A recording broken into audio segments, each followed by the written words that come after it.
Bonjour, chers suiveurs. Bon, bah, il n'y a pas que l'histoire grecque dans la vie.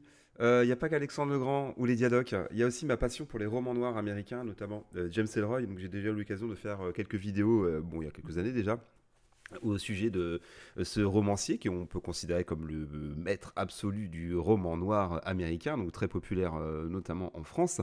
Alors pour ceux qui ne connaissent pas, peut-être certains en tout cas connaissent les films côté adaptés de ses œuvres. Je pense notamment au Dahlia Noir et à L.A. Confidential. Donc ils ne sont pas des chefs-d'œuvre, hein, il faut le dire, n'est-ce pas? D'ailleurs, Elroy s'en désolidarise, mais bon, en tout cas, c'est pour vous donner un petit peu le ton. On est dans le Los Angeles des années 40, 50, 60, donc il a une véritable obsession pour, on va dire, le LAPD, pour le Hollywood, en tout cas l'envers du décor, pour toutes les malversations possibles et inimaginables dans la haute société californienne, donc il aborde particulièrement. Donc lui, effectivement, il est né en Californie. Et il a eu un destin assez hors du commun. Il a perdu très jeune sa mère, donc qui était assassinée, dont on n'a jamais retrouvé le meurtrier. Donc on pourrait dire que c'est une obsession chez lui. Il en a même écrit, il a même voilà, remené l'enquête. Hein. Bon voilà, donc ça reste un crime non résolu. Et bah, depuis, bah, il a quitté Los Angeles. Hein. Pour lui, c'est une ville à fuir. Mais donc, en tout cas, c'est le personnage central hein, de ses romans. La ville est voilà, le centre absolu de ses différents romans. Alors, il a écrit surtout le Quatuor de Los Angeles. Donc, avec notamment le Dahlia Noir et les Confidentials que j'ai cités, mais il y a aussi le Grand Nulle Part ainsi que White Jazz. Je fais tout ça de tête, hein. Voilà, je suis un grand fan. Je les ai tous lus au moins deux ou trois fois. Alors là, pour le coup, j'ai investi dans une liseuse. Bah parce que ouais, je perds un petit peu la vue, ça devient un petit peu compliqué. Et honnêtement, c'est vraiment très très agréable. Alors c'est vrai qu'on n'a pas le papier, on n'a pas le bonne odeur du papier, on n'a pas non plus le livre dans sa bibliothèque. Moi, à la limite, je vais l'acheter aussi dans la bibliothèque pour la frime. Mais en tout cas, honnêtement, une liseuse, c'est quand même bien sympathique, j'avoue.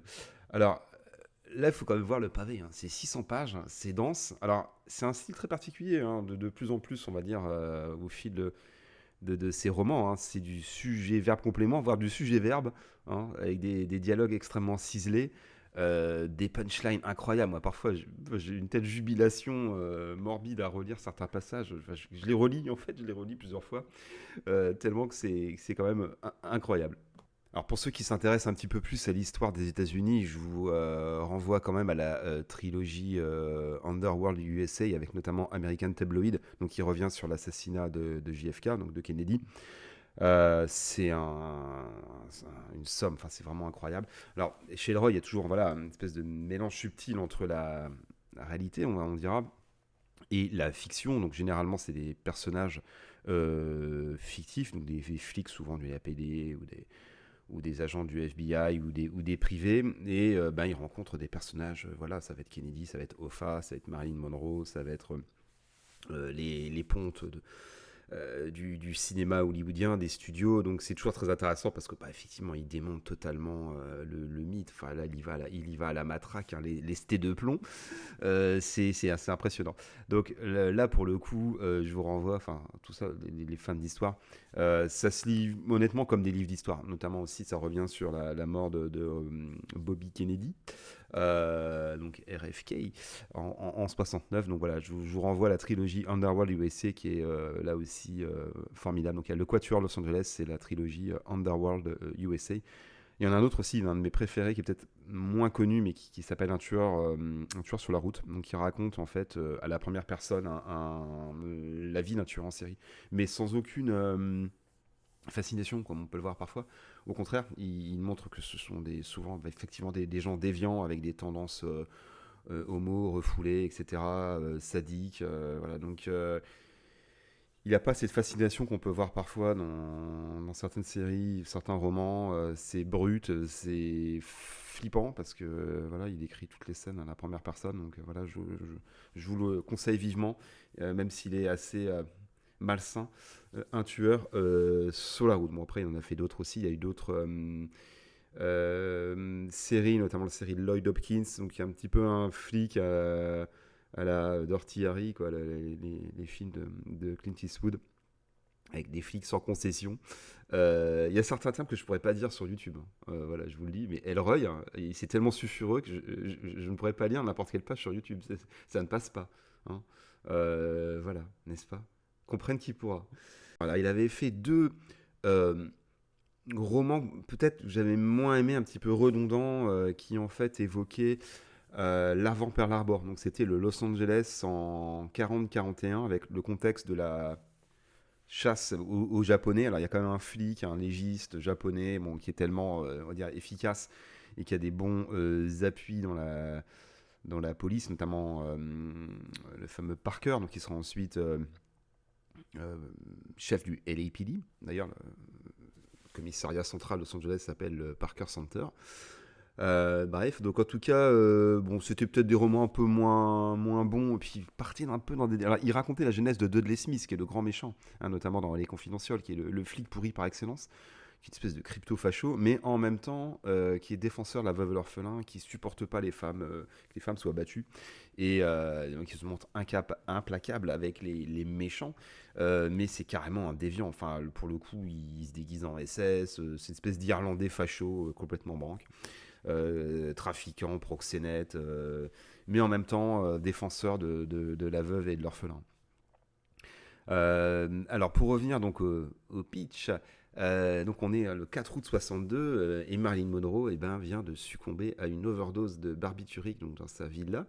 Et en même temps, et on a une actrice de série B, alors pour le coup qui n'a pas existé, qui s'appelle Gwen Perloff, qui est kidnappé dans d'étranges circonstances. Enfin, on comprend rapidement que c'est un coup monté. Et les deux histoires vont évidemment se mêler. Alors, ça fait 600 pages, c'est dense, hein. Et puis, il faut lire, j'ai envie de dire, d'une traite, parce qu'il y a beaucoup de personnages, on s'y perd. Alors, je reviens quand même au personnage central qui, pour le coup, a vraiment existé, qui s'appelle Freddy Otash. Alors, il était déjà un peu en figuration, on dira, dans American Tabloid. Donc il a un parcours très particulier, c'est un ancien flic du LAPD d'origine libanaise. Alors, il est toujours victime de racisme, hein. On lui dit toujours ouais t'as garé ton chameau, enfin, il se fait traiter de... Enfin vous imaginez, être libanais dans l'Amérique WASP des années 50, c'est assez particulier. Mais lui il en joue, ça le fait bien rire. Et donc ce personnage donc, a vraiment existé, hein, c'est vraiment incroyable. Et donc a fini par être viré du LAPD parce que il trempait dans des affaires assez foireuses de proxénétisme, chantage, malversations diverses. Il y a eu un coup de ménage au Fake Parker justement au début des années 50. Et ensuite, il va être détective privé et il est un peu le détective privé fouteur de merde numéro un d'Hollywood. Donc c'est lui qui va voilà, monter des affaires de chantage, qui va mettre des gonzesses dans les lits de telle ou telle personne pour ensuite faire du chantage, filmer leurs ébats. Et voilà, donc c'est le maître racketteur, le maître chanteur numéro un d'Hollywood. Et puis c'est lui aussi qui va fournir tous les secrets à une revue qui s'appelle Confidential. Et donc en tout cas, donc ce bon vieux Freddy Otash, au départ, en fait, bon, je spoil pas trop, c'est les premières pages, voilà, il est chargé d'espionner Marilyn Monroe. Donc au début, elle est toujours vivante, donc il espionne, voilà, il a mis des micros. En fait, c'est Jimmy Hoffa qui lui en envoie, qui est un des chefs des syndicats de camionneurs, donc un gangster. Il va disparaître, hein. Hoffa, dans les années 60, il a disparu, sûrement sous une dalle de béton. La mafia l'a liquidé. Donc en tout cas, donc ce brave Jimmy Hoffa demande à Otash de surveiller Marilyn Monroe pour en gros avoir du grain à moudre pour mouiller les Kennedy. Et puis là, elle meurt. Et puis bon, il mène une enquête en parallèle aussi avec, je l'ai dit, le faux kidnapping. Bon, c'est quand même c'est déjanté. Alors, c'est clair, bon, ouais, ça on le savait, il avait déjà dit dans d'autres romans, il n'aime pas du tout Marilyn Monroe. Alors, ça, on peut un peu tiquer parce que c'est quand même le personnage central du roman. Mais voilà, c'est une écervelée, son talent est surestimé, il est shooté au barbiturique. Bon, elle a des tendances aussi parfois mythomane, manipulatrice. Alors c'est vrai qu'elle a eu un parcours très particulier, hein. Elle a été en orphelinat très très jeune et d'une famille un peu de bric et de broc. Elle s'est mariée très très jeune, elle s'est mariée à 16 ans, hein, pour justement fuir cet orphelinat. Donc elle a divorcé, je pense, au moins 3 fois, elle a eu 3 maris. Alors lui, il la présente vraiment, enfin voilà, comme une call girl, hein, clairement. Donc bon, la pin-up call girl avant d'être actrice, et puis bon, ensuite, voilà, elle a eu la carrière qu'on connaît. Alors il va toujours considérer ses films comme des navets, considérer qu'elle est surestimée, etc. Alors lui, sa préférence va à d'autres actrices comme Jane Russell, par exemple, celle qui joue aussi dans Les hommes préfèrent les blondes. Donc voilà, en tout cas, c'est vrai que c'est un personnage qui est quand même assez attaqué. Le mythe tombe de son pied d'estal, ça c'est clair. Alors bien sûr, le roman revient aussi sur les relations supposées avec John Kennedy, donc le président. Sachant qu'en fait, leur relation n'a jamais été véritablement prouvée. Et donc, bon, il part du principe qu'elle a vraiment eu quelques relations avec lui, mais ça reste épisodique et qu'au contraire, c'est elle qui lui court après. Et puis, bon, lui, il lui met un peu des vents. De toute façon, lui, il est plus à une femme près, hein. C'est un prix à pic, hein. Il est érotomane, hein, ce bon vieux JFK, ça c'est clair. C'était quasiment tous les jours, hein. On l'appelait Jack, 2 minutes, douche comprise. Donc voilà, sacré Jack Kennedy. Bon, son frère, lui, était beaucoup plus posé. Et c'est lui qui tient vraiment les rênes du pouvoir. Et d'ailleurs, bon, ben, en fait, c'est un peu la théorie de Leroy, mais la espèce de complot, on va dire l'espèce de collusion entre certaines cellules de la CIA, du FBI et la mafia qui a buté JFK, c'est en fait pour viser Robert, pour viser ses campagnes judiciaires contre la mafia, et puis le fait aussi qu'il ait lâché Cuba. Mais bon, je vous renvoie American Tabloid, qui est quand même un must. Donc, alors, pour revenir à Freddy Otash, bon, lui, c'est le personnage central. Alors, lui, il a toutes les tares, hein. Il est corrompu, il est drogué, il est tout le temps shooté aux enfêtes, etc. Alors, au début du roman, il va balancer un gars du haut d'une falaise. Et à la première page, hein, le dialogue, c'est balance le Freddy. Ouais, waouh, c'est fait, voilà. Bon, après, il a un petit peu d'air mort. Donc voilà, non. Et ce qui est vraiment fou, c'est que ce personnage a vraiment existé. Et donc, il est aussi au cœur d'un autre. C'est un ensemble de nouvelles qui s'appelle Extorsion, ainsi que d'un autre qui s'appelle Panique Générale, que j'ai acheté il y a 2 jours et que j'ai commencé. Je l'avais un peu zappé, celui-là, il était sorti il y a 2 ans. Alors, j'avoue qu'il faut quand même avoir une mémoire immédiate, quand même balèze, parce qu'il y a au moins 50 personnages. Waouh, c'est vraiment costaud. Alors, moi, je suis un petit peu habitué, parce que voilà, il y a quand même des personnages qui reviennent de manière récurrente.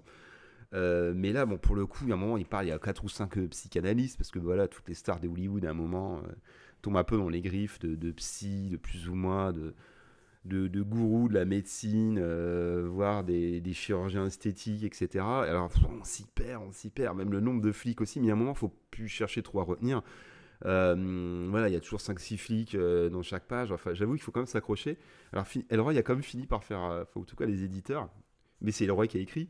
Bon, on voit pas forcément très très bien, hein, désolé, on voit pas sur la liseuse, mais il y a un glossaire des personnages.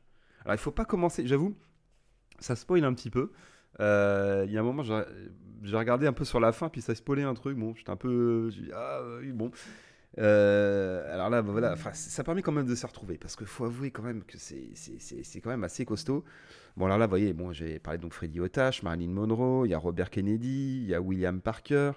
Alors, il y a des actrices aussi de série B, bon, qu'on a un peu oublié. Il y a Louise Nettleton, voilà, bon, c'est une des héroïnes. Bon, ouais, c'est un peu la maîtresse de Otash. Bon, il y a John Kennedy, il y a Peter Lawford, donc qui est l'acteur et un acteur et qui est le beau-frère en fait, donc qui est marié à la sœur de Kennedy, donc, qui est un acteur anglais un peu décadent.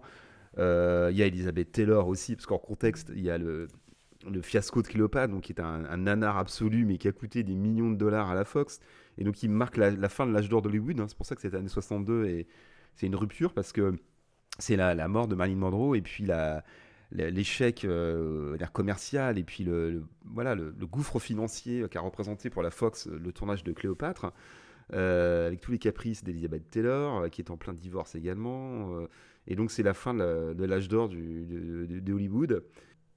Bon, allez, je résiste pas à la tentation de vous lire un passage. Alors attention, j'ai quand même bien choisi parce que tous les termes ne sont pas dissibles sur YouTube, faut faire attention.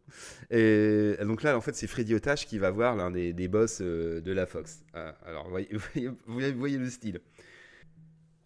Les gardiens devant la Fox m'ont fait signe d'entrée.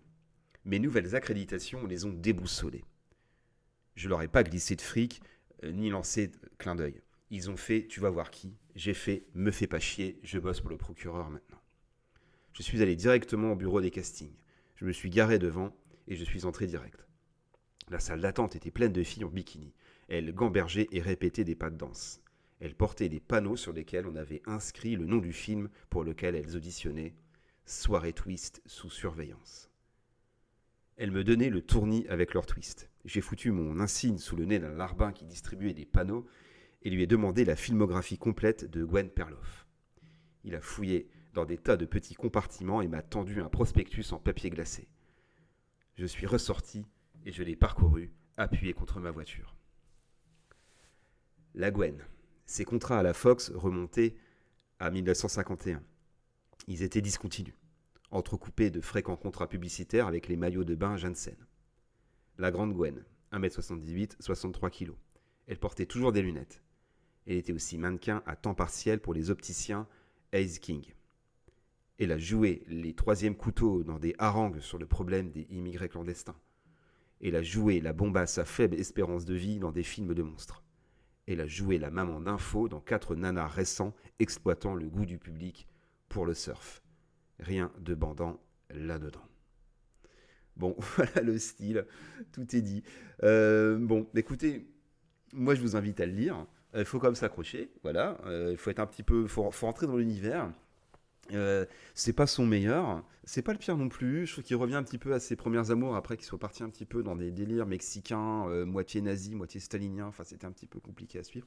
Là, il revient voilà des choses un petit peu plus classiques, avec des petites pépées, avec des flics violents, avec des psychopathes, avec des Mexicains, avec des mœurs un petit peu étranges, Tijuana. Enfin voilà.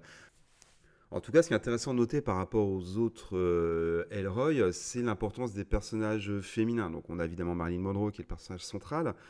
On a donc Gwen Perloff, donc une actrice de série B qui a été enlevée. On a aussi la sœur des Kennedy, donc Patricia. Et on a aussi une actrice de série B, donc Louise Nettleton. Donc, tous ces personnages ont réellement existé. Donc là, pour le coup, Elroy introduit un peu une touche féminine. Et souvent, c'est des personnages féminins forts. On n'est pas voilà dans le cliché de la femme fatale. Bon, c'est des femmes voilà avec leurs faiblesses, on dirait leurs obsessions, mais ce sont des personnages féminins intéressants. Alors, c'est vrai que là, pour le coup, son style peut-être fait moins mouche, enfin, dans le sens qu'on commence à être habitué, enfin, en tout cas pour ceux qui l'ont beaucoup pratiqué.